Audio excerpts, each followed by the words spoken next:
యేసు ప్రభు highlight చేసింది ఎవరినో తెలుసా? నాన్నని. ఇప్పుడు ఆస్తి తండ్రిది. ఎవరిది? తండ్రిది. కష్టపడి సంపాదించి పోగేశాడు, కోట్లకు పడగలెత్తాడు అనుకో, బాగా ధనవంతుడు. 2 కొడుకులు. ఇందులో చిన్న కుమారుడు ఓ రోజు తండ్రి దగ్గరికి వచ్చాడు. చిన్న కుమారుడికి తండ్రి పెత్తనం నచ్చలా. చిన్న కుమారుడికి బయట ఫ్రెండ్స్ ఎక్కువ. ఈ బయట ఫ్రెండ్స్ తండ్రి పెత్తనం కింద నుంచి ఈ కుమారుడిని తప్పించడానికి ప్రయత్నించారు. నువ్వు పెరిగావు, పెద్దవాడే అయ్యావురా, యుక్త వయస్కుడు అయ్యావు, ఇంకా ఆయన పెత్తనం ఏంది? నీ మీద ఆయన గొడవ, ప్రతిదీ ఆయనకి చెప్పాలి, చేయాలి, అంతా ఆయన ఏంది ఆయన? నువ్వు స్వతంత్రుడు అయ్యావు, నీ ఆలోచనలు నీకుంటాయి, నీ ఉద్దేశాలు నీకుంటాయి, నీ ఏర్పాట్లు నీకుంటాయి. ఇంత వయసు వచ్చిన తర్వాత కూడా ఇంకా ఆయన బోడి పెత్తనం ఏంది అని మరి ఏం నూరి పోసారో. పాస్టర్లు కూడా వినండి, పాస్టర్లు కూడా, దేవునికి స్తోత్రం. పాస్టర్లు కూడా స్నేహితులు ఉంటారు, బయట స్నేహితులు. ఇంకా శాలే మన చెబితే నువ్వు వినేది ఏందిరా బ్రదరో? నువ్వు సేవకుడు అయ్యావు, సేవ చేస్తున్నావు, 3 సంఘాలు కట్టావు, 4 సంఘాలు కట్టావు, ఇంకా నీకు ఆయన చెప్తే నువ్వు చేసేది ఏంది? ఆయన పెత్తనం ఏంది నీ మీద? నువ్వు ఫ్రీ బర్డ్ అనేవాళ్ళు ఉంటారు. అట్లాగిట్ట ఏ దరిద్రుడు తయారై చెప్పాడు, మొత్తానికి చిన్నోడికి దరిద్ర బుద్ధి పుట్టింది. నా ఆస్తిలో సగం నాకు రావాల్సిన వాటా నాకు ఇచ్చేయి అని డిమాండ్ చేశాడు. కష్టపడింది నేను, సంపాదించింది నేను, కూడబెట్టింది నేను, మొత్తం నాది, నీకు ఇచ్చేది ఏంది పోరా అంటే పోవాలా. కానీ తండ్రి అలా చేయలే. తండ్రివైనా కొడుకు కాబట్టి, న్యాయంగా వాడు పొందదగినవాడు కాబట్టి, ఇదిగో పోరా నీ భాగం నీకని ఇచ్చేశాడు. ఇస్తే ఆడేం చేశాడో రాసింది. స్నేహితులతో కలిసి దుర్వ్యాపారము చేసి, దూరదేశం పోయి దుర్వ్యాపారం చేశాడు ఫ్రెండ్స్తో కలిసి. తర్వాత వాడు వెళ్ళిన ప్రాంతంలో ఈ డబ్బులన్నీ అయిపోయిన దాకా స్నేహితులు ఉన్నారు, అందరూ ఉన్నారు. ఫ్రెండ్స్ అంతవరకే ఉంటారు. నువ్వు ఈటిపోయిన దాకా ఉంటారు, ఈటిపోయిన దాకా ఎవడు కనపడ్డావు, ఈటిపోయినాక అర్థమైందా? పురికొల్పుతారు ముందు, పక్కన చేరి అగ్గిపుల్లలు పెట్టి చిచ్చులు పెడతా ఉంటారు. వీడు ప్రేరణ పొంది లేదా ఈమె ప్రేరణ పొంది పక్కకెళ్ళి కొద్ది రోజులు అయిపోయి భ్రష్టు పట్టిన దాకుంటారు. భ్రష్టు పట్టినాక మరి ఇట్లా అయిద్దని మేము ఎందుకు అనుకున్నాం, సరే మా బాధలు మాకు, నేను ఎవడు తిప్పలు వాడు జంపు. చివరికి వీడు ఒక్కడైపోయాడు, పెద్ద మొత్తం తీసుకొని పోయాడు. బహుశా సంవత్సరాలు గడిచి ఉండొచ్చు ఖర్చు పెట్టి. చాలా కాలం నడిచింది. వేశ్యలతో ఖర్చు పెట్టాడట, ఇంకా దుర్వ్యాపారాల్లో పెట్టాడంట. అంత ఫ్రెండ్స్ మాటలిని సరే అయిపోయింది. చివరికి వాడు ఉన్న ప్రాంతంలో కరువు వచ్చింది. కరువు వచ్చినప్పుడు పని కోసం తిరుగుతున్నాడు. ఎవడు పని ఇట్లా, కూలి వద్దు బాబు, అన్నం పెట్టండి చాలు, పని చేయించుకోండి అంటే, అన్నం మాకే లేదు, నీకేం పెట్టాం పో అన్నారు. దేవునికి స్తోత్రం. చివరికి వాడు ఏ పరిస్థితికి వెళ్ళాడంటే, పందుల దొడ్డిలో పందులకు పొట్టు పోసే పనికి కుదిరాడు. ఎందుకో తెలుసా? కనీసం ఆ పందులు తినే పొట్టన్నా తిని కడుపు నింపుకుందాం అని ఆశించాడు. మీరు ఒక్కసారి ఆలోచించండి. భిక్షగాడికి కూడా ఆ గతి ఉండదు. భిక్షగాడి కంటే కూడా దరిద్రపు స్థితి ఇది. ఎంతమంది ఒప్పుకుంటారు? ఇంకా చెప్పాలంటే మనకంటే భిక్షగాడు ఇంకా 4-5 కూరలు ఎక్కువ వేసుకొని తింటాడు. మనం ఇంట్లో 1-2 వేసుకొని తింటాం. కానీ 10-20 ఇళ్ళు తిరిగాడు అనుకో, ఎన్ని వెరైటీలు వస్తాయి? రకరకాలు. భిక్షం ఎత్తిన వాడికి కూడా ఈ కర్మ పట్టదు. అంటే వీడు ఏ స్థితికి దిగజారాడంటే, ఆ దేశంలో ఆ పరిస్థితుల్లో ఇప్పుడు భిక్షగాడి కంటే కూడా అధమ స్థితి ఏంటంటే పందులు తినే పొట్టు, పంది తినే ఆహారం. అన్ని జీవుల కంటే అసహ్యమైన జీవి పంది. అది తినే ఆహారం ఏ పాటిదో మీరు గమనించండి. కానీ అది తిని తన ప్రాణాన్ని నిలుపుకోవటానికి ఆశించాడు. అంతేగా మరి ఇంకేం దొరికిద్ది? తండ్రి దగ్గర ఉంటే పంచభక్షాదులు, ఇటు తండ్రిని వదిలిపెట్టి పోయాడు, స్నేహితుల మాటిని వాళ్ళ మాటలు వినిపోయాడు, చివరికి భ్రష్టు పట్టి ఇటు చివరికి ఏం తింటాడు? పందులు తినే పొట్టే దొరికిద్ది. ఆ పొట్టు తిందామని ఆశపడి పాపం పొట్టు ఆ తొట్టిలో పోయంగానే వచ్చి పడుతున్నాయి. పందులేం ప్రశాంత జీవులా? గుంపుగా వచ్చి పడిపోతాయి, అలాగున పడి మొత్తం లేకి లేకి చేస్తాయి అవి. ఇక ఆ పొట్టు కూడా తింటానికి దొరకలా. కూర్చున్నాడు, ఇక ఆలోచన చేశాడు, ఛీ, మా ఇంట్లో పనోడికి కూడా ఈ పరిస్థితి ఉండదు. మా నాన్న పనివాడిని కూడా ప్రేమిస్తాడు, పనివాడికి కూడా మంచి ఆహారం పెడతాడు మా నాన్న. అసలు నేను ఎందుకు చేశాను ఈ బుద్ధిహీనమైన పని? నేను ఎందుకు ఇంత దిగజారిపోయాను? నేను ఎందుకు ఇంత దరిద్రునయ్యాను అని బాధపడి వాడు ఒక ఆలోచన చేసుకున్నాడు. ఏం ఆలోచన చేశాడో తెలుసా? నేను తిరిగి నాన్న దగ్గరకు పోతాను. నాన్న నన్ను చూసి దుర్మార్గుడు అన్నీ తీసుకొని పోయావు, పాడు చేశావు అని కోపడతాడు. కోపపడడు, ఒకవేళ పడితే. ఎందుకంటే మా నాన్న ప్రేమ గలవాడని ఎరుగుదును. కోపపడితే ఒక మాట, నేను కొడుగ్గా రాలేదు, మీ ఇంట్లో అంత పని దొరికిద్దని పనివాడిగా వచ్చాను, నువ్వు యజమానుడి స్థానంలో ఉండి నన్ను పనివాడి స్థానంలోనైనా తీసుకుని నాకు అంత అన్నం పెట్టు అని అడుగుతాను అని నిర్ణయం వచ్చింది. బుద్ధి వచ్చింది. బుద్ధి వచ్చినప్పుడు అని రాసుంది. సిగ్గు వచ్చింది వీడికి. ఇంక లేచాడు. నీకు అదే పోవటం. పందుల దొడ్లో వాడు పిలిచి ఉండొచ్చు. ఎరా కుడితిపోస్తానన్నా పందులకి, మరి ఏంది వెళ్తున్నావు? పోరా, నువ్వు వద్దు, నీ పందులు వద్దు, నీ పొట్టొద్దు, నీ కుడితొద్దు, నీ ముఖం వద్దు, నీకు అదే పోవటం. చూడండి, సరైన వస్త్రం లేదు, సరైన ఆహారం లేదు, చిక్కి శల్యమయ్యాడు, బలహీనుడైపోయాడు, రిటర్న్ అయ్యాడు. కానీ అల్లంత దూరంలో ఉన్నప్పుడే తండ్రి గుర్తించాడు. మీరు ఆలోచించండి, పోయేటప్పుడు ఎట్టుపోయాడు? దొరబాబులాగా పోయాడు, మంచి కండపుష్టి కలిగి పోయాడు. అక్కడికి పోయాడు, అయిపోయింది. అవి నెలలా సంవత్సరాల ఎన్ని గడిచి ఉంటాయి? డబ్బులు తీసుకొని పోయాడు కదా, సంవత్సరాలు గడిచినాయి. కానీ అల్లంత దూరంలో చిక్కి శల్యమై సొరుగుతా వస్తున్న కొడుకుని కనిపెట్టాడు. కనిపెట్టి అతడు ఈయన దాకా రాకముందే ఈయనే పరిగెత్తుకుంటా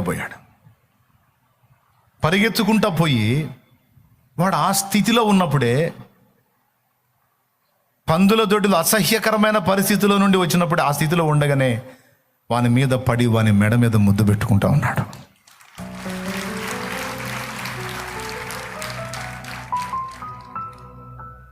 నవ్వుతున్నాడు, ఏడుస్తున్నాడు, నవ్వుతున్నాడు. తండ్రి దగ్గరకు తీసుకున్నాడు, ఏడుస్తున్నాడు, నవ్వుతున్నాడు, ఏడుస్తున్నాడు. నవ్వు ఎందుకంటే కొడుకు వచ్చాడు, ఏడుపు ఎందుకంటే ఇట్లా అయిపోయాడు.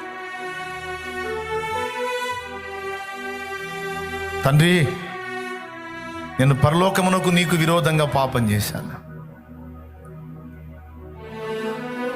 నేను మంచివాడిని కాదు, నేను కొడుకుగా రాలేదు, నీ ఇంట్లో పనివాడిగా ఉండడానికి వచ్చాను తండ్రి అన్నాడు. ఈ మాటలు ఏం పట్టించుకోవాలి ఆయన. పని వాళ్ళని పిలుస్తున్నాడు, తీసేసేయండి వీని పాత బట్టలు తీసేసేయండి, వీనికి కొత్త వస్త్రాలు తొడగండి, నూతన వస్త్రాలు తొడగండి, వీనికి పాదరక్షలు తొడగండి, వీని తలను శుభ్రం చేయండి. అప్పుడప్పుడే వాని గెటప్ మొత్తం మార్చి పడేసి మన చేతికి ఉంగరం పెట్టాడని రాస్తుంది. ఉంగరం అధికార ముద్ర.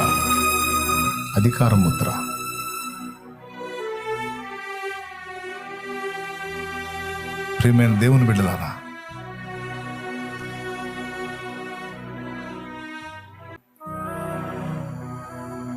తప్పిపోయి తిరిగి వచ్చినటువంటి కుమారుని గురించి 2 మాటలు తండ్రి మాట్లాడాడు. బాగా విన్నాను, 2 మాటలు మాట్లాడాడు. ఒక మాట ఏమన్నాడో తెలుసా? వీడు నా కుమారుడు, వీడు నా కుమారుడు, వీడు చనిపోయి తిరిగి బ్రతికాడు అన్నాడు. వీడు చనిపోయి తిరిగి బ్రతికాడు అన్నాడు. ఒక మాట తాగల, తప్పిపోయి దొరికాడు అన్నాడు. ఒకటి, లోకంలో నుండి ఇప్పుడే ప్రభు దగ్గరకు వస్తున్న వాళ్ళకి ఆయన దగ్గర స్థానం ఉంది, తండ్రి దగ్గర స్థానం ఉంది. నువ్వు ఎంత ఘోర పాపివైనా, ఏ స్థాయికి దిగజారిపోయినా, నేను చెప్పాలంటే అట్టడుగు పాపానికి నువ్వు దిగజారిపోయి ఉంటావు కూడా, దేవుని దగ్గర నీకు స్థానం ఉంది. రా రా రా రా రా రా తండ్రి నిన్ను ప్రేమిస్తున్నాడు. ఇది ఇది ఇది శుభవార్త. రా, తండ్రి నిన్ను ప్రేమిస్తున్నాడు. రా పాపి, పాపములోనే ఉన్న పాపి, నీ పాపాల గురించి భయపడుతున్న పాపి, నిన్ను నువ్వే అసహించుకుంటున్నా పాపి, రా, నీకు తండ్రి దగ్గర స్థానం ఉంది. రా, నీ జీవితాన్ని మార్చడానికి సిద్ధంగా ఉన్నాడు. మనం బాప్తీసం ద్వారా ఏమవుతున్నాం? పాత జీవితంలో చనిపోయి క్రొత్తగా జన్మిస్తున్నాం. కాబట్టి వీడు చనిపోయి తిరిగి బ్రతికాడు అనే ఆ మాటలో మొదటి అర్థం లోకంలో ఉన్న పాపి దేవుని దగ్గరికి వచ్చినప్పుడు వర్తిస్తుంది. చనిపోయి తిరిగి బ్రతికాడు అన్నమాట. ఇంకో మాట ఏమన్నాడు? తప్పిపోయి దొరికాడు అన్నాడు. చూడండి, ఆ మాట ఉందా? నేను చెప్పిన 2 మాటలు ఉన్నాయా? చూడండి ఒకసారి. 24వ వచనం, 15:24 చదువుతున్నాడు. ఈయన కుమారుడు చనిపోయి మరలా బ్రతికెను, తప్పిపోయి దొరికిన. 2 మాటలు ఎందుకు వాడాలి అక్కడ? అర్థం లేదు కదా 2 మాటలకి. చనిపోయి తిరిగి బ్రతికాడు, కానీ వాస్తవంగా అవి 2 వాని విషయంలో జరగల. అవి 2 వాని విషయంలో జరగల, అవి మన విషయంలో జరిగి. వాడు తప్పిపోయలేదు, తప్పించుకుపోయాడు తండ్రి ఆధిపత్యం నుంచి. వాడు చచ్చిపోలా, బతికే ఉన్నాడు. కానీ లోకంలో పాపముల చేతను అపరాధముల చేతను మనం చచ్చిన వారమై ఉండగా ఆయన క్రీస్తుతో కూడా మనల్ని బ్రతికించను అన్నది. యేసు ప్రభు ఉపమానంలో వాడిన ఆ మాటలోని ఆ డెప్త్ చూడండి ఒకసారి. ఎక్కడ టచ్ చేశాడు చూడండి, ఎవరిని టచ్ చేశాడు ఆ మాటలో. చనిపోయి తిరిగి బ్రతికింది మనం.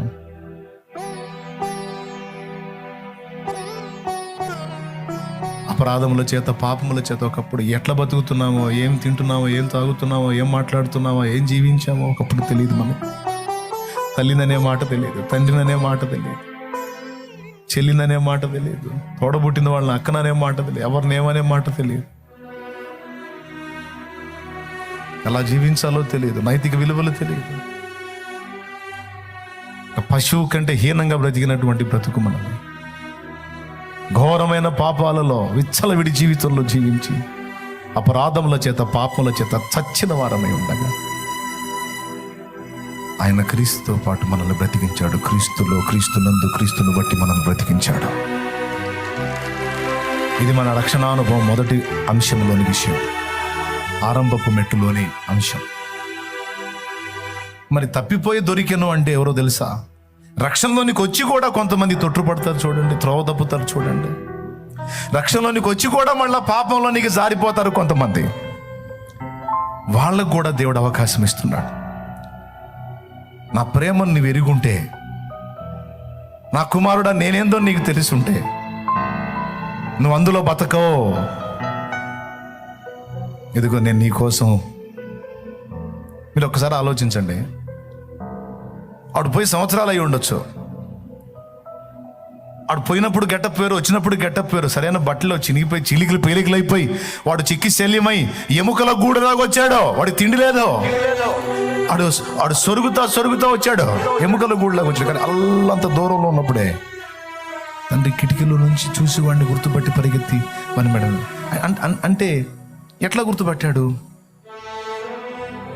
మీకు తెలుసా? ప్రతిరోజు ఆ కిటికీలో నుంచి తండ్రి చూస్తానే ఉన్నాడు. ఏమన్నా తెలుసా? ఏదో ఒక రోజు నా కుమారుడు తిరిగి నా దగ్గరికి వస్తాడు. ఎందుకంటే నేను వాడిని ప్రేమించాను, ప్రేమనే పంచాను, ప్రేమనే ఇచ్చాను. నా ప్రేమ గెలిచిద్ది, నా ప్రేమ గెలిచిద్ది, నా ప్రేమ వాడిని మళ్ళా నా దగ్గరికి ఆకర్షించింది, నా కుమారుడు ఎట్టి పరిస్థితుల్లో మళ్ళా నా దగ్గరకు వస్తాడని ఎదురు చూస్తాను. ప్రతిరోజు ఆ కిటికీలో నుంచి లేదా ఆ వాకిటి వైపు చూస్తావు. ఆయన ఆశ ఫలించి ఒక రోజు నిజంగానే వాళ్ళంత దూరంలో వస్తానే ఉన్నాడు. దిగ్గం లేచి పరిగెత్తిపోయి వాని మెడ మీద పడి ముద్దు పెట్టి, ఈరోజు లోకంలో ఉన్న పాపి రాక కోసం యేసయ్య చూస్తూ ఉన్నాడు, దేవుడు చూస్తూ ఉన్నాడు, పరలోక తండ్రి చూస్తూ ఉన్నాడు. అంతేకాదు రక్షణలోనికి వచ్చి కూడా మళ్ళా పాపంలోనికి దిగజారిపోయిన వారి వైపు పాపంలోకి దిగజారిపోయి మళ్ళా పాపానికి బందీలైపోయి అక్కడే ఆగిపోయిన వాళ్ళ కోసం కూడా రోజు దేవుడు తెరచినటువంటి తలుపు నుంచి, తెరచిన కిటికీ నుంచి చూస్తానే ఉన్నాడు ఆయన. ఆ వచనాలు రెండు మనకు వర్తించాయి, అవి మనకు సంబంధించినవి, వానికి సంబంధించినవి కాదు. తిరిగి వస్తే ఏం జరిగిద్ది? తిరిగి ఎలా రాగలం అంటే తండ్రి తెలుసు కాబట్టి రాగలం, తండ్రిని ఎరుగున్నాం కాబట్టి రాగలం, తండ్రి ప్రేమ తెలుసు కాబట్టి రాగలం. ఎంత అట్టడుగు స్థితికి దిగజారినా సరే వాడు అందులో ఉండలేడు, వాడు తండ్రి వైపు మళ్ళాల్సిందే, తండ్రిని తెలుసుకున్నవాడు.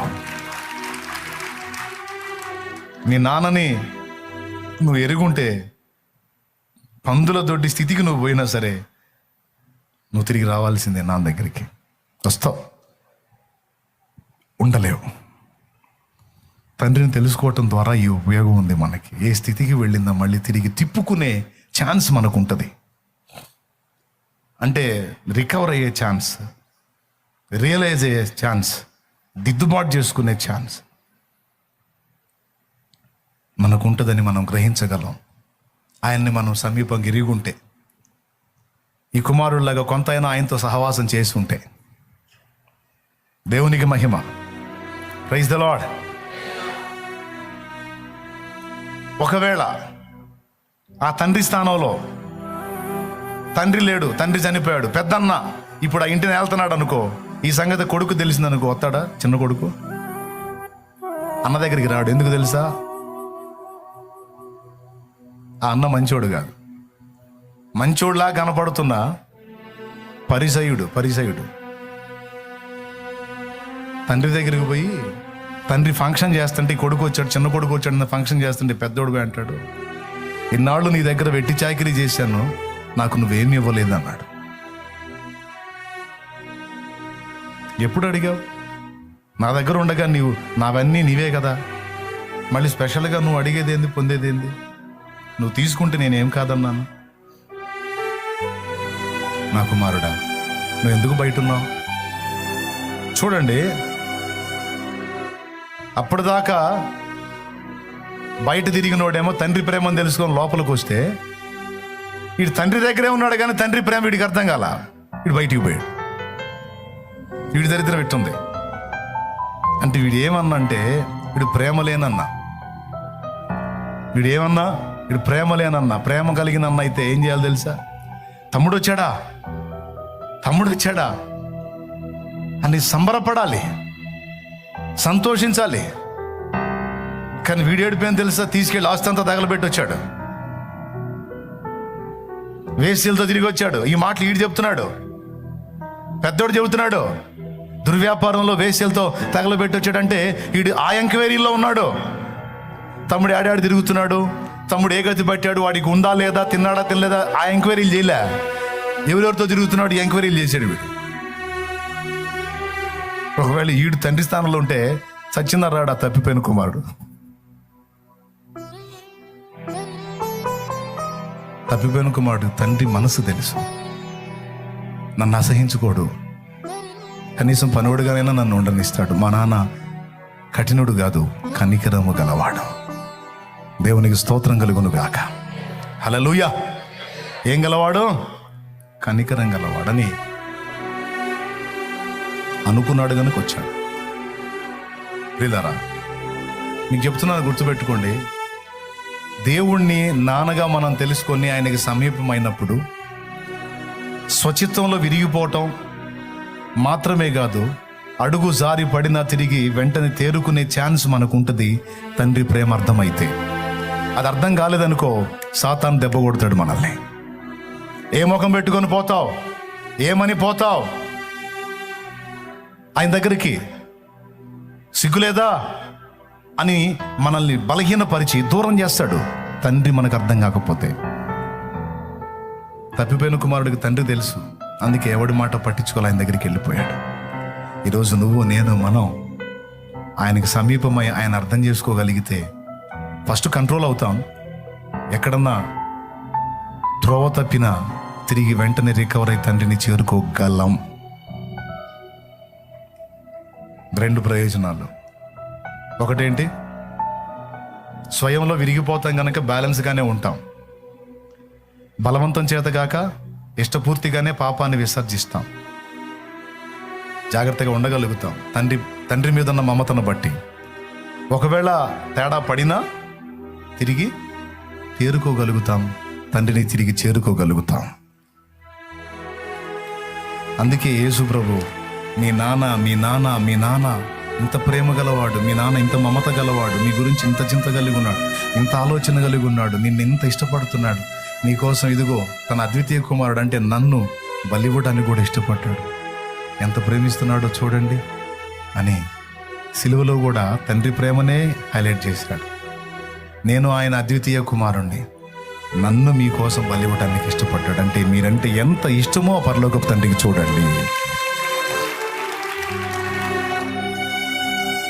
ఆయన గురించి తెలుసుకున్నట్టు ద్వారా మనం ఏం చేయగలం? తండ్రిని ప్రేమించగలం.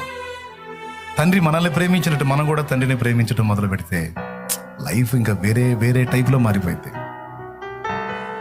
యేసయ్య తండ్రిని ప్రేమించాడు, అందుకే అన్ని విషయాల్లో ఆయన కంట్రోల్ అయిపోయాడు. తన స్వయం విషయం ఏం లేదు ఇక. ఓకేనా? మనం కూడా అలా తయారవుతాం తండ్రిని ప్రేమించినప్పుడు, తండ్రికి దగ్గర అయినప్పుడు. తండ్రి అని కొట్టుకుంటున్నాను, మరి మీకేమైనా అర్థమవుతుందో లేదో? మ్యాటర్ సీరియస్గా తీసుకుంటున్నారా? వదిలేశారా?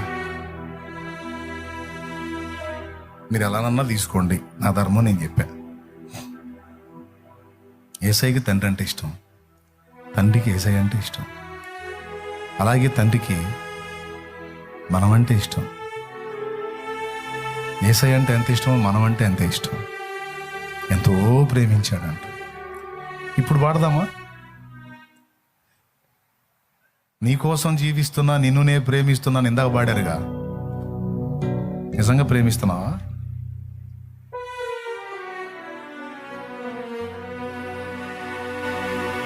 నిజంగా ప్రేమించేటట్టయితే వద్దులే, పాడేశాంగా. తండ్రికి దగ్గర అవ్వండి.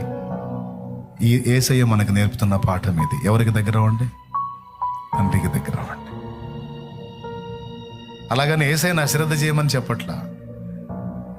యేసయ్య నామంలో తండ్రిని సమీపించండి. నువ్వు తండ్రికి సమీపంగా ఉన్నావంటే తండ్రి కుడి పార్శ్వం యేసయ్య కూడా ఉన్నాడు. తండ్రి కుడి పార్శ్వం యేసయ్య కూడా ఉన్నాడు. యేసు నందు, యేసు ద్వారా, యేసులో ఉండి తండ్రిని నువ్వు సంధించవచ్చు. మన సహవాసం దేవునితోనూ ఆయన కుమారుడైన క్రీస్తుతోనూ కూడా ఉన్నది. ఇది వచనం. దేవునికి స్తోత్రం. మొదటిది అది. ఓకేనా? స్వచిత్తంలో విరిగిపోగలం, జారిపడ్డా తిరిగి తేరుకోగలం. మొదటిది. 2 ఉపయోగాలు అన్నాను. రెండవది, తండ్రి వ్యక్తిత్వాన్ని కూడా స్వతంత్రించుకోగలం. అందులో ఒక్క 2 వచనాలు మీకు చూపించి నేను ముగిస్తాను. మత్తయి సువార్త. ఓవర్లోడ్ అయిద్దా? ఏమన్నా ఎక్కువ అయిద్దా? డోసు ఎక్కువైతే మొత్తం పోయిద్ది, అది నా భయం. సరిపోయిద్దా? ఈసారి చెప్తా మిగిలింది. నెక్స్ట్ పాయింట్ ఈసారి చెప్తా. ఎంతమందికి ఇంట్రెస్ట్గా ఉన్నారు?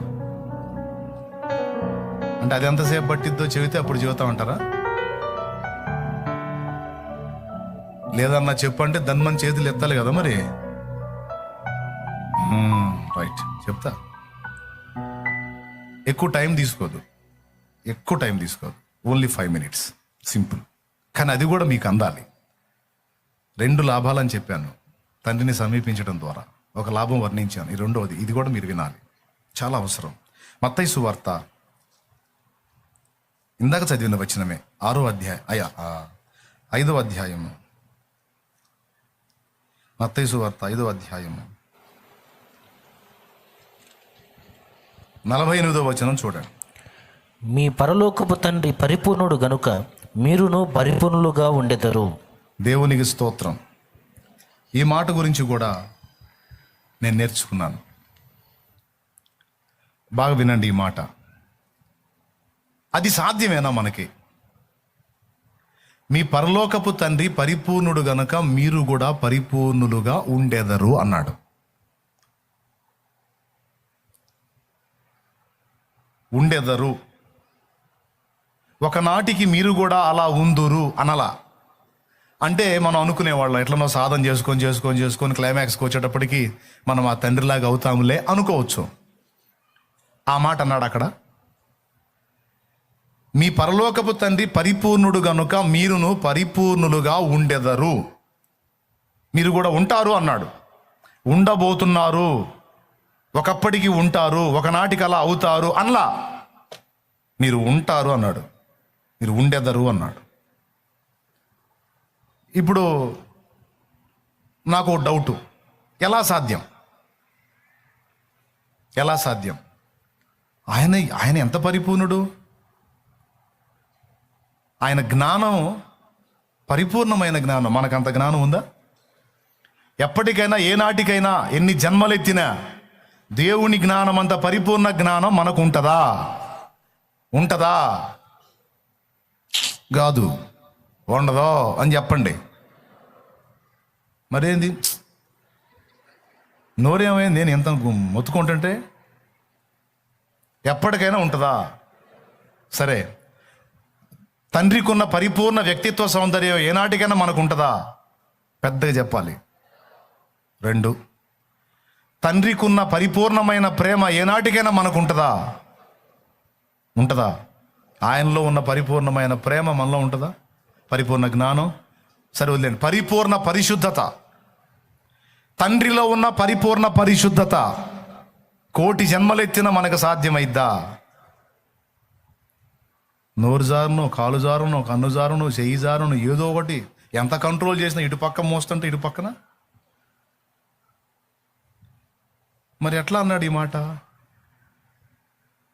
మీ పరలోకపు తండ్రి పరిపూర్ణుడు గనుక మీరును పరిపూర్ణులుగా ఉండెదరు అన్నాడే.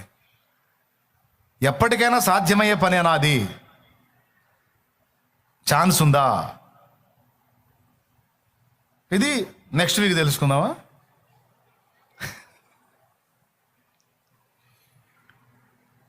ఇప్పుడే చెప్పాలి.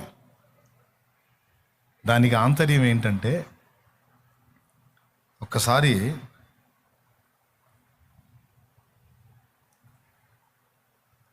ఆ మాట నన్నే కాదు చాలామంది భక్తులను ఆలోచింపజేసింది. ఆ వచనం తగిలినప్పుడల్లా నాకు గుండె జల్లు అంటది. చాలాసార్లు నేను మత్తయి సువార్త చదువుతున్న ప్రతి సందర్భంలోనూ మీ పరలోకపు తండ్రి పరిపూర్ణుడు గనుక మీరు కూడా పరిపూర్ణులుగా ఉండేదరు అన్న వచనం తగిలినప్పుడల్లా గుండె జల్లు అంటది. ఎందుకంటే జ్ఞానము, పరిశుద్ధత, నీతి ప్రవర్తన, ప్రేమ, వీటన్నిటి విషయంలో ఆయన ఎక్కడ, మనం ఎక్కడ? ఎప్పటికీ రీచ్ అవుతాం ఆయనతో పాటు ఈక్వల్గా? కాలేం. అయితే లేఖనాన్ని లేఖనమే వర్ణించాలి అన్నట్లుగా, వాక్యాన్ని వాక్యమే వివరించాలన్నట్లుగా, అందుకే 4 సువార్తలు చదవమని చెప్పింది. ఓకే, ఇదే అంశాన్ని లూకా సువార్తలో ప్రస్తావించాడు. ఇక్కడ ఏ సందర్భం ప్రస్తావించాడండి ఈ మాటని? ఒక్కసారి 48వ వచనం చదివే ముందు 44 నుంచి కిందికి చదువు, లేదు 43 నుంచి కిందికి చదువు, చకచక చదివేసి. నీ పొరుగువాన్ని ప్రేమించి నీ శత్రువును ద్వేషించుమని చెప్పబడిన మాట మీరు విన్నారు కదా. నేను మీతో చెప్పున్నదేమనగా, మీరు పరలోకమందున్న మీ తండ్రికి కుమారులై ఉన్నట్లు మీ శత్రువులను ప్రేమించుడి. మీ శత్రువులను ప్రేమించుడి. రైట్, ఆ సందర్భంలో కదా ఈ మాట మాట్లాడాడు. మీ శత్రువులను అందరు చెప్పండి, ఏ సందర్భం ఇది? మీ శత్రువులను ప్రేమించుడి, మిమ్మల్ని హింసించు వారి కొరకు ప్రార్థన చేయుడి. ఆయన చెడ్డవారి మీదను మంచివారి మీదను తన సూర్యుని ఉదయింపజేసి నీతిమంతుల మీదను అనీతిమంతుల మీదను వర్షము కురిపించుచున్నాడు. సరే, ఇవన్నీ వద్దులే కానీ మీ శత్రువులను, అందరు చెప్పండి మళ్ళీ, మీ శత్రువులను అన్న సందర్భంలో కదా ఈ మాట మాట్లాడాడు యేసయ్య. ఇప్పుడు లూకాసు వార్త 6వ అధ్యాయం తీసుకోండి. లూకాసు వార్త 6వ అధ్యాయం 35వ వచనం చదవండి. మీరైతే ఎట్టివారిని కూర్చేను నిరాశ చేసుకొనక మీ శత్రువులను ప్రేమించుడి. అద్దుకో, మళ్ళీ ఇక్కడ కూడా అదే విషయం తీసుకో. మీ శత్రువులను ప్రేమించుడి, మేలు చేయుడి, అప్పు ఇయుడి, అప్పుడు మీ ఫలము గొప్పదయ్యుండును, మీరు సర్వోన్నతుని కుమారులయ్యుందురు. ఆయన కృతజ్ఞత లేని వారి ఎడలను దుష్టుల ఎడలను ఉపకారి అయి ఉన్నాడు. అదిగో ఎవరి ఎడల? కృతజ్ఞత లేని వారి ఎడలను దుష్టుల ఎడలను ఉపకారి అయి ఉన్నాడు. కాబట్టి మీ తండ్రి కనికరము గలవాడై ఉన్నట్టు మీరును కనికరము గలవారై యుండుడి. అది దేవునికి స్తోత్రం కలుగును గాక. అంటే మీరు జ్ఞానం విషయంలో తండ్రిలాగా పరిపూర్ణులుగా ఉండలేరు, పరిశుద్ధత విషయంలో తండ్రిలాగా పరిపూర్ణత సాధించలేకపోవచ్చు. సీరియస్, గతంలో అచ్చంగా ఈ ఒక్క మాట మీద నేను వాక్యం చెప్పాను, ఎంతమంది గుర్తుందో ఏమో నాకు తెలియదు. కనికరము తీర్పును మించి అతిశయపడును అని కనికరం మీద ఒక టాపిక్ చెప్పాను నేను. పరిశుద్ధతలో నీ వల్ల కాదు, ప్రేమలో నీ వల్ల కాదు, వ్యక్తిత్వ సౌందర్యంలో నీ వల్ల కాదు, జ్ఞానంలో నీ వల్ల కాదు, అన్నిట్లో ఆయన టాపు, ఇంకా ఆయనలాగా ఎవరు లేరు. అయితే కనికరించే విషయంలో నువ్వు ఉండగలవు అని చెబుతున్నాడు. ఇంకొకటి కూడా ఏం చెబుతున్నాడు తెలుసా? అలా ఉంటేనే నేను నిన్ను ఒప్పుకుంటాను అన్నాడు. ఇదే మాటని శాస్త్రులు పరిసయ్యులతో యేసయ్య మందలించి అన్నాడు. అయ్యో వేషధారులైన శాస్త్రులారా, పరిసయ్యులారా, మీరు సోపులోను పుదీనాలోను 10వ భాగం ఇస్తా ఉన్నారు, కానీ మీరు కనికరము న్యాయమును విడిచిపెట్టారన్నాడు. కనికరమును న్యాయమును విడిచిపెట్టేశారు అన్నాడు. మీరు అగ్నికి పోతారా బాబు అని చెప్పాడు. అందులో కనికరము మెయిన్ పాత్ర. దేవునికి స్తోత్రం కలుగును గాక. పరలోక తండ్రిలాగా మిగిలిన విషయాల్లో పరిపూర్ణత సాధించలేకపోయినా ఒక దానిలో సాధించగలం, అది కనికరంలో. ఇప్పుడు తండ్రికి మనం సమీపం అవటం ద్వారా రెండవ లాభం ఏంటంటే, ఆయన చిత్తము నెరవేర్చుట, జారిపడినా తిరిగి లేచుట అనేవి మాత్రమే గాక, ఆయన వ్యక్తిత్వ సౌందర్యంలో ఒక అద్భుతమైనటువంటి లక్షణం కనికరం. దాన్ని కూడా మనం సాధన చేయగలుగుతాం, స్వతంత్రించుకోగలుగుతాం. దత్తపుత్రాత్మను పొందినటువంటి వాని యొక్క వ్యక్తిత్వంలో కనికరము ఖచ్చితంగా ఒక భాగమై ఉంటుంది పక్క. ఎందుకంటే మన పరలోక తండ్రి కనికరము గలవాడై ఉన్నాడు. ఆయనతో స్నేహం చేసినప్పుడు, ఆయనతో సహవసించినప్పుడు ఆ కనికరాన్ని ఆయన బిడ్డలమైన మనము కూడా ప్రదర్శిస్తామట. అది కన్ఫామ్ అట, అది యేసయ్యే చెప్పాడు. నువ్వు అది చూపలేకపోతున్నావు అంటే నువ్వు దేవునికి చాలా ఎడంగా ఉన్నావు అని అర్థం. నువ్వు ఆ కనికరం విషయంలో లోటు కలిగి ఉన్నావంటే నువ్వు దత్తపుత్రాత్మను పొందావో లేదో కూడా అనుమానమే. నువ్వు ఆ కనికరం విషయంలో లోటు కలిగి ఉన్నావంటే రేపు దేవుని కాఠిన్యానికి గురవుతావో ఏమో అనుమానించాల్సిన విషయం అది. దేవునికి స్తోత్రం కలుగును గాక. ఇది ఖచ్చితంగా గ్రహించాలి, గుర్తుపెట్టుకోవాలి, జాగ్రత్త పడాలి. నేను ఇందాక చెప్పాను, పరిసయ్యుల దగ్గరికి ఎవరు పోలా, యేసయ్య దగ్గరికి వచ్చారు. ఎందుకు వచ్చారు? ఎంత పాపి కూడా, పాపాత్మురాలైన యొక్క స్త్రీ ఉండేను అన్నాడు డైరెక్ట్గా. ఆమె పేరు పాపాత్మురాలని రాసేశాడు. ఆమె డైరెక్ట్గా వచ్చి యేసయ్య కాళ్ళు పట్టుకుని కన్నీళ్లతో కాళ్ళు కడిగి జుట్టుతో తుడిచి తెచ్చిన అత్తరు రాసి ముద్దు పెడతా ఉంది. ఆ పని పరిసయ్యులకు ఎందుకు చేయలే? పరిసయ్యులు కూడా మతనిష్ట కలిగిన వాళ్ళుగా ఎందుకు చేయలే? ఎందుకు చెప్పనా? వాళ్ళ దగ్గర కనికరం లేదు, కాఠిన్యం ఉంది. కానీ యేసయ్య దగ్గర కాఠిన్యం లేదు, కనికరం ఉంది.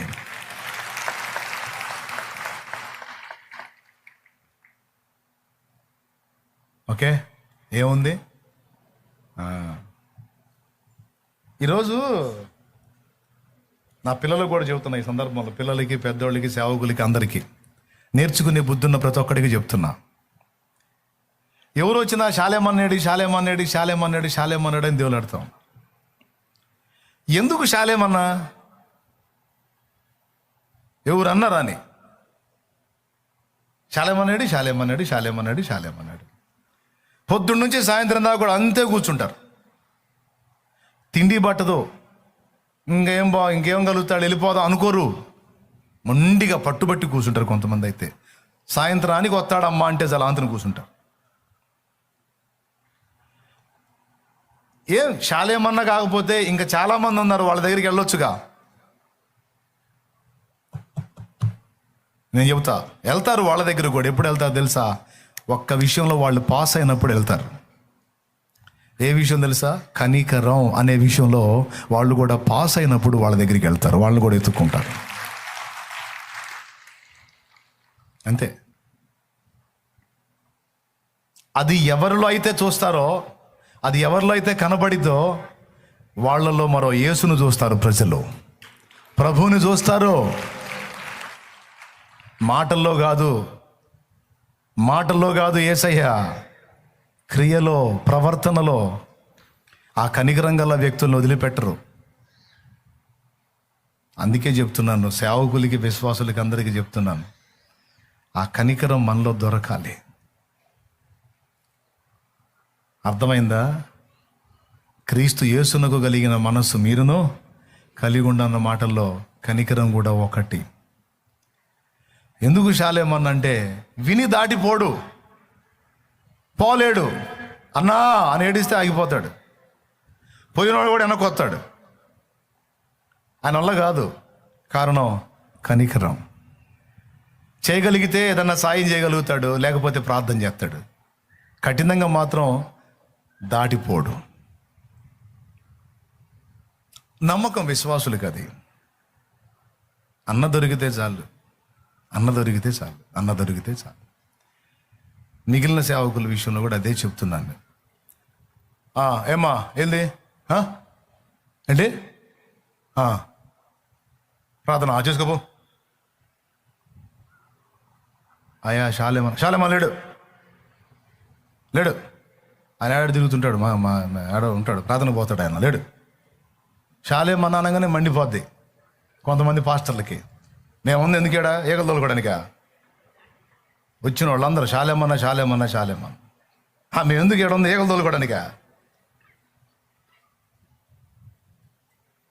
అనకపోయినా ఫేస్లో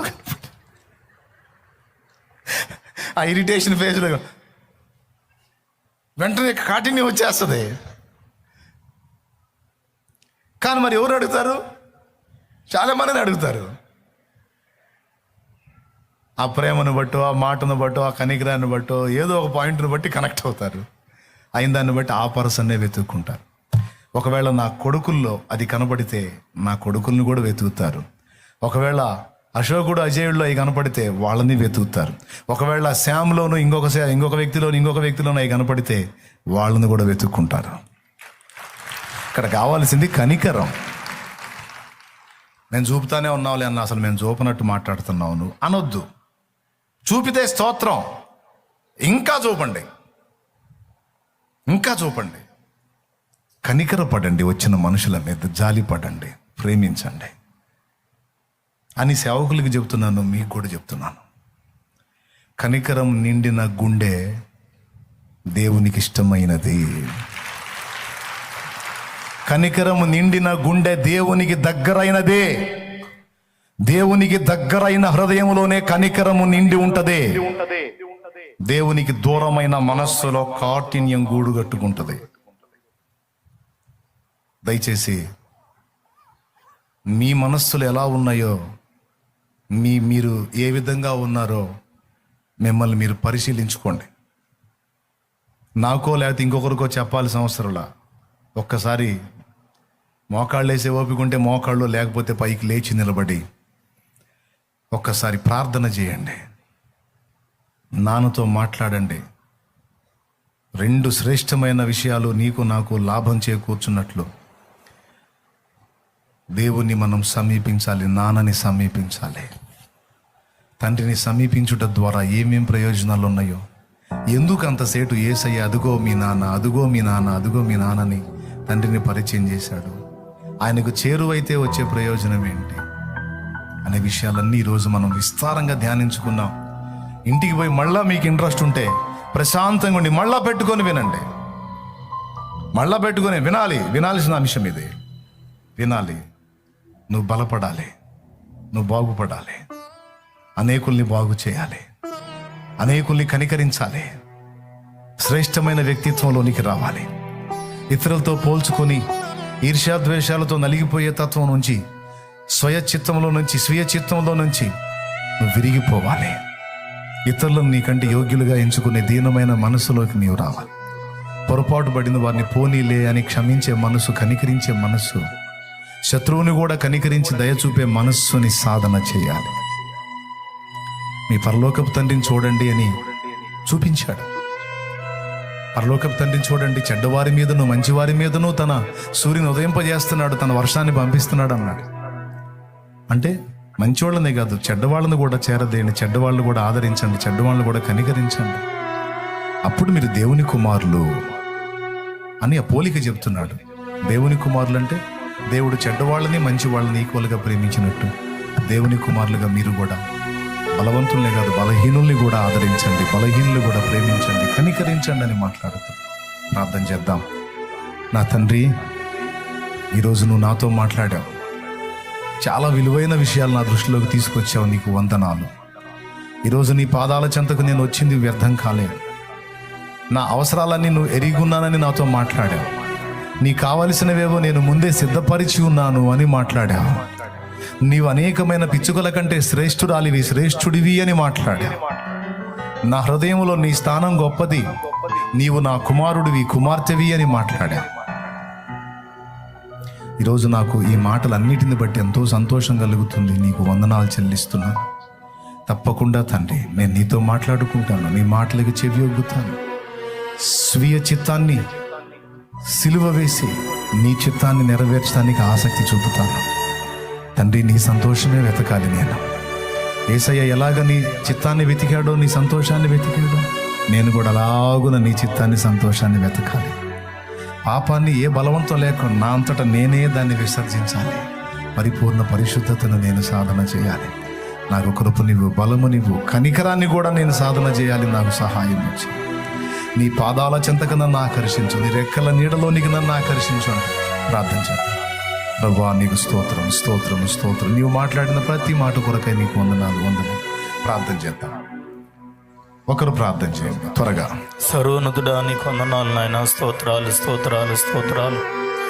ఈ మధ్యాహ్నపు వేళ ఇదిగో మీ దాసులను పెట్టి మీరు మాట్లాడిన మాటల కొరకు కృతజ్ఞతాస్తుతులు చెల్లిస్తున్నాను నాయన. నీకు వందనాలు.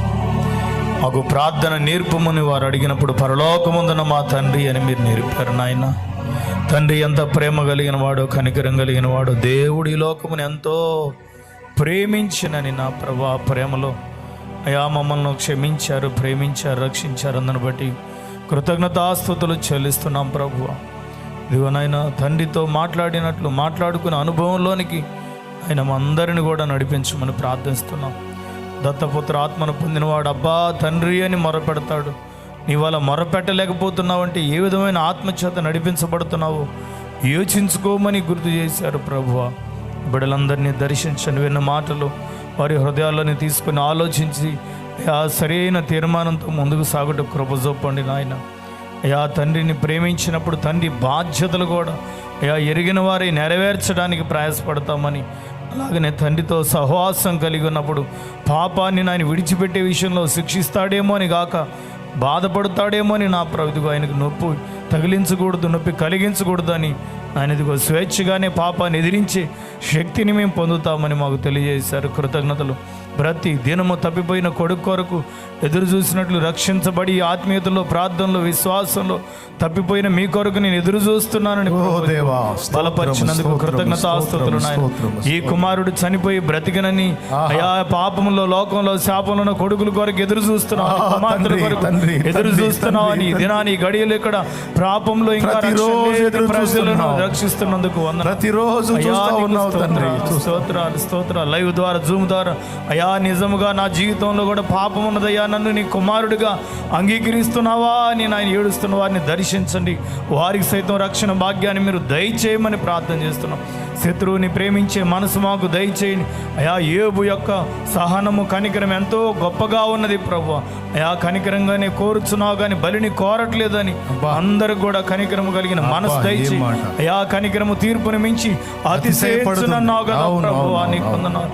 ఆ విధముగా కనికరము కలిగిన వారు ధన్యులు, వారి కనికరము పొందెదరని ప్రభు మేమందరం బట్టి మనసు కలిగి ఉండుటకు సహాయం చేయండి. స్వచ్ఛతని తొలగించండి ప్రభు, స్వార్థాన్ని తొలగించండి ప్రభు. సంపూర్ణంగా నాపై యాని యొక్క నీ మీద ఆనుకొని సాగిపోయే కృప దయచేయం. విదాసుని ఇంకా దీవించిన ప్రతి ఒక్కరిని వారి హృదయాల్లో, నా హృదయంలో, మా హృదయాల్లో, సేవకుల హృదయాల్లో ఈ మాటలను నాయన నిలిపి ఫలింపజేసి మా అందరిని కూడా కనికర స్వరూపంలోనికి మార్చమని యేసు నామములో ప్రార్థిస్తున్నాము తండ్రి. ఆమేన్.